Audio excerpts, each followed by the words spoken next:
Rubber ബോർഡിന് നാഥനില്ലാതായിട്ട് ഒരു വർഷം പിന്നിടുന്നു. റബ്ബർ കാർഷിക മേഖല പ്രതിസന്ധി നേരിടുമ്പോൾ ചെയർമാൻ സ്ഥാനം ഒരു വർഷമായി ഒഴിഞ്ഞുകിടക്കുകയാണ്. മതിയായ അംഗങ്ങൾ ഇല്ലാത്തതിനാൽ ബോർഡ് യോഗവും ചേരാൻ കഴിയാത്ത സ്ഥിതിയാണ്. കഴിഞ്ഞ ഒരു വർഷമായി ഒഴിഞ്ഞുകിടക്കുകയാണ് റബ്ബർ ബോർഡിന്റെ ചെയർമാൻ സ്ഥാനം. പുതിയ ചെയർമാനെ നിയമിക്കാൻ കേന്ദ്ര സർക്കാർ യാതൊരു നടപടിയും സ്വീകരിച്ചിട്ടില്ല. 29 അംഗ ബോർഡിൽ ഇപ്പോഴുള്ളത് 10 പേർ മാത്രം. സമീപകാലത്ത് നിയമിതരായവരാണ് ഈ 10 പേരിൽ പലരും. ക്വാറം തികയാത്തതിനാൽ ബോർഡ് യോഗവും ചേരുന്നില്ല. 3 വർഷം പൂർത്തിയായവർ കഴിഞ്ഞ മാസം ഒഴിവായിരുന്നു.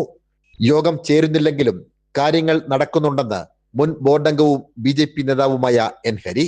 ഇപ്പോൾ ഏകദേശം ഒരു വർഷമായി ചെയർമാൻ എന്നുള്ള നിലയിൽ അപ്പോയിൻ്റ് ചെയ്ത ചെയർമാൻ എന്നുള്ള നിലയിൽ ഒഴിവുണ്ട്. അത് സത്യം തന്നെയാണ്. നിലവിൽ നിയമാനുസൃതം തന്നെ എക്സിക്യൂട്ടീവ് ഡയറക്ടർക്ക് ചെയർമാൻ്റെ സ്ഥാനം കൊടുത്തിട്ടുണ്ട്. അപ്പോൾ ഒരു കാരണവശാലും റബ്ബർ ബോർഡിൻ്റെ ദൈനംദിനമായിട്ടുള്ള കാര്യങ്ങളിൽ 1% പോലും കുറവ് വരുത്താത്ത രീതിയിൽ അതുകൊണ്ട് കൃത്യമായി ആ റബ്ബറുമായി ബന്ധപ്പെട്ട് കണക്ട് ചെയ്യുന്ന അതിനറിവുള്ള ആളെ തന്നെയായിരിക്കും നിയോഗിക്കുക. അല്ലാതെ രാഷ്ട്രീയപരമായ ഒരു നിയമനം മറ്റുള്ള സ്ഥലങ്ങളിൽ നടത്തുന്നത് പോലെയല്ല. അവഭാഗമുള്ള ഒരാളിനെ തന്നെ അവർ നിശ്ചയിക്കും. ആ കാര്യത്തിലൊന്നും യാതൊരു സംശയവും വേണ്ട.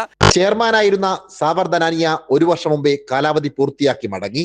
പിന്നീട് ഇന്നേ വരെ ബോർഡ് യോഗം ചേർന്നിട്ടില്ല. നയപരമായ കാര്യങ്ങൾ ചർച്ച ചെയ്ത് കേന്ദ്ര സർക്കാരിന്റെ ശ്രദ്ധയിൽപ്പെടുത്താൻ ബോർഡ് യോഗം ചേരണം. യോഗം ചേരാനുള്ള 1/3 ക്വാറം പോലും ഇല്ലാത്ത അവസ്ഥയിലേക്ക് എത്തിയിട്ടും ബോർഡിൽ അംഗങ്ങളായ BJP നേതാക്കൾക്ക് മിണ്ടാട്ടമില്ല. ചെയർമാനും ഏറെക്കുറെ ബോർഡും ഇല്ലാത്ത അവസ്ഥ ഇതാദ്യമാണ്. സാംജിത് ആർപ്പൂക്കരയ്ക്കൊപ്പം സനോജ് സുരേന്ദ്രൻ, കൈരളി ന്യൂസ്, കോട്ടയം.